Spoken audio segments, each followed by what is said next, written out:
देखो कल हमने 11.6 पर में समझाई थी और वो पर में थी ए समरूपता का नियम। उसमें अगर तीनों कोण संगत कोण बराबर हो तो त्रिभुज समरूप हो जाते हैं, लेकिन वास्तव में अगर दो ही कोण बराबर हो तो तीसरे तो स्वतः ही बराबर हो जाते हैं, क्योंकि त्रिभुज के तीनों कोणों का योग 180 डिग्री होता है। अतः सिर्फ दो कोण बराबर होते ही हम उस परमेय को 11.6 को लगा सकते हैं। जैसे दो कोण बराबर होंगे हम कहेंगे इसलिए कोण कोण समरूपता से त्रिभुज समरूप है। दूसरी बात, कल हमने 11.6 पर में सिद्ध कर ली, मूल पर में यही है। अब इसकी हेल्प लेकर के हम ये आज 11.7 और कल 11.8 पर में सिद्ध करेंगे। अर्थात अगर दो कोण बराबर इस परमेय में कहीं हो जाएंगे तो हम उन त्रिभुजों को समरूप बताएंगे। अब हम इस परमेय को शुरू कर रहे हैं। तो देखिए हमसे दिया हुआ है कि अगर दो त्रिभुजों में संगत भुजाओं का अनुपात बराबर होते, संगत भुजाएं हैं ए बी और पी क्यू, बी सी और क्यू आर, ए सी और पी आर, और इनका अनुपात क्या आपस में बराबर है, तो हमें सिद्ध करना है ये त्रिभुज और ये पूरा त्रिभुज ए पी क्यू आर आपस में क्या है, समरूप है। रचना हम तीनों परमेयों में सेम रचना है हमारी। हम ए बी के बराबर पी डी लेते हुए डी बिंदु लेंगे, ए सी के बराबर पी ई बिंदु लेते हुए पी ई और ए सी बराबर लेंगे, फिर डी को ई से क्यू आर से मिला देंगे। हाँ, डी को ई से मिला देंगे, क्यू आर मैंने जल्दबाजी में कह दिया, फिर डी को ई से मिला देंगे।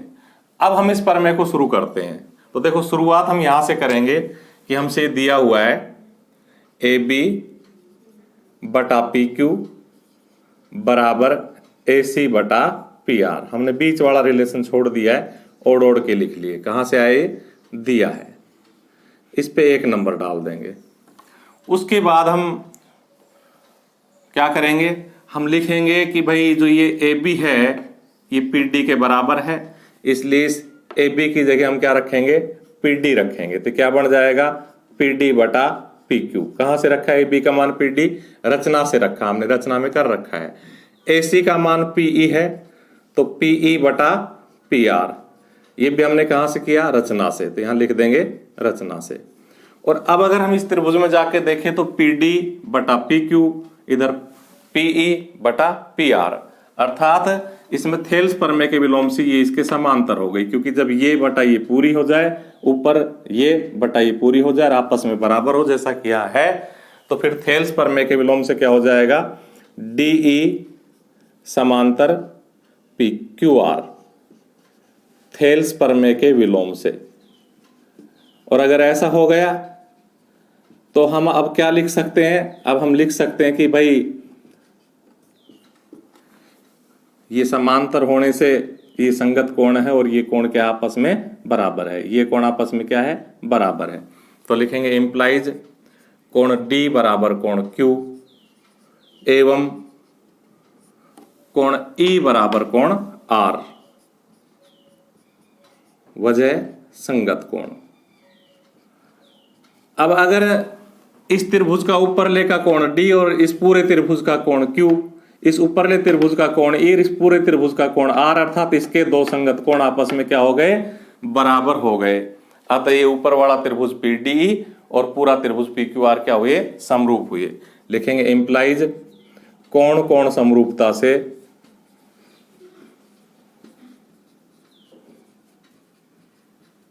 क्या हुआ, त्रिभुज पीडीई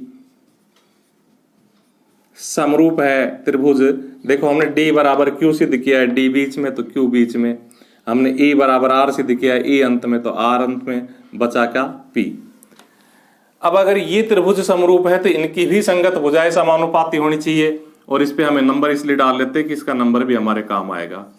तो हम क्या लिखेंगे, हम लिखेंगे इंप्लाइज पी डी, यानी कि प्रथम और द्वितीय दो बिंदुओं से बनी भुजा तो बटा पी क्यू बराबर डी दूसरे और तीसरे बिंदु से बनी भुजा बटा क्यू आर। क्योंकि अगर कोई त्रिभुज समरूप हो जाते हैं तो उनकी संगत भुजाएं समानुपाती होती है, इसलिए हमने इनके समरूप होने से ही लिखा है। और अगर हम अब पी डी की जगह क्या रख दे, ए बी, रचना से इस पी डी की जगह क्या रख दे, ए बी, तो ये हो जाएगा ए बी बटा क्यू आर बराबर डी ई, क्यू आर बोल दिया मैंने, पी क्यू था, बटा क्यू आर। कहां से, रचना से। और अब अगर हम ए बी बटा पी क्यू की वैल्यू 1 से यहां क्या रख दे, ए सी बटा पी आर रख दे, यहां से नहीं, पी डी की जगह ए बी आ गया, पी डी बटा पी क्यू, पी डी बटा पी क्यू, डी ई बटा क्यू आर। देखो यहां ना तीसरा रिलेशन और लिख लेते हैं, वो हमारा छूट गया बीच में, जो छोटा था ना, बी सी बटा क्यू आर, ये भी हम लिख लेते हैं क्योंकि यहां आके हम अटक गए यहां, इसलिए हमें लगा कि ये लिखना है, तो ये गिवन हमसे दिया हुआ है और ये 1 नंबर। अब देखो हम इस ए बी बटा पी क्यू की वैल्यू 1 से क्या रख दे, बी सी बटा क्यू आर। मैं यहाँ आके ढूंढने लग गया कि मैं क्या रखूं, तो मैंने देखा कि ये और रखना चाहिए हमें इसके साथ में, तो हमने जो छोड़ दिया था बीच में उसको अब लिख लिया है। और अब इस ए बी बटा पी क्यू की वैल्यू, इस ए बी बटा पी क्यू की वैल्यू क्या है, बी सी बटा क्यू आर। तो वो इस ए बी बटा पी क्यू की जगह मैं 1 से क्या लिखूंगा, बी सी बटा क्यू आर लिखूंगा, और यहां हो जाएगा डी ई बटा क्यू आर, ऐसा कैसा। कहां से लिखा है ये मैंने, 1 से।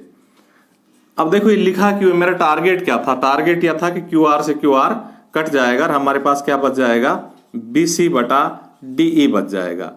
और इस बी सी बटा डी ई के बचने से हमें क्या मिलेगा, जब बी सी और डी ई बराबर हो जाएंगे तो हम इस त्रिभुज में और इस ऊपरले त्रिभुज में एस एस एस का नियम लगा करके इनको सर्वांग सम कर लेंगे। देखिए कैसे, ए बी बराबर पी डी रचना से, ए सी बराबर पी ई रचना से, और बी सी बराबर डी ई 3 से। अतः ये दोनों त्रिभुज सर्वांग सम हो जाएंगे। तो इनको करते हैं, लिखेंगे त्रिभुज ए बी सी व त्रिभुज पी डी ई में क्या कर रहे हैं हम, ए बी बराबर पी डी रचना से, ए सी बराबर पीई रचना से, और बीसी बराबर डीई हमने सिद्ध किया है, समीकरण 3 में हमने सिद्ध कर रखा है बीसी बराबर डीई 3 से। अतः कौन से नियम से, एस एस एस के नियम से लिखेंगे, इसलिए एस एस एस के नियम से त्रिभुज ए बी सी सर्वांग सम हो जाएगा। त्रिभुज देखो हमने ए बी के बराबर पी डी सिद्ध किया है, तो ए बी पहला दूसरा, पी डी पहला दूसरा, ए सी बराबर पीई, ए सी पहला तीसरा तो पीई पहला तीसरा, इससे मिलान हो जाएगा। बी सी बराबर डी, देखो इसमें भी 2 3 है, इसमें भी 2 3 है। अगर ये त्रिभुज सर्वांग सम है तो फिर ये त्रिभुज समरूप भी है। हर सर्वांग सम त्रिभुज आपस में क्या होते हैं, समरूप भी होते हैं। और इस प्रकार से देखो ए बी सी के समरूप ही तो कौन सा त्रिभुज है, पी डी ई के समरूप ही तो पी क्यू आर है, और पी डी ई के समरूप ही ए बी सी है। अतः ए बी सी और पी डी जो हमें सिद्ध, पी क्यू आर जो हमें सिद्ध करने बराबर हो गए, अर्थात 2 व 4 से। तो देखो ये 2 व 4 से मत लिखो, आप डायरेक्ट भी लिख सकते हो ऐसे। देखो ये इंप्लाइज लगाया, त्रिभुज ए बी सी ऐसा कैसा लिखा, समरूप ऐसा कैसा लिखा, और यहां इसकी वैल्यू रख दी 2 से, क्या है, पी डी ई समरूप है पी क्यू आर, अतः इस पी डी ई की जगह हम पी क्यू आर लिख सकते हैं। लेकिन ये वैसे ही सही रहेगा क्योंकि यहाँ बराबर का रिलेशन नहीं है, समरूपता का है, इसलिए 4 नंबर डाल के लिखेंगे 2 व 4 से। क्या लिखेंगे, 2 व 4 से, अर्थात पी डी के समरूप ए बी सी है और पी डी के समरूप पी क्यू आर है, तो ए बी सी और पी क्यू आर क्या है, समरूप है। त्रिभुज ए बी सी समरूप है त्रिभुज पी क्यू आर, और यही हमें सिद्ध करना था।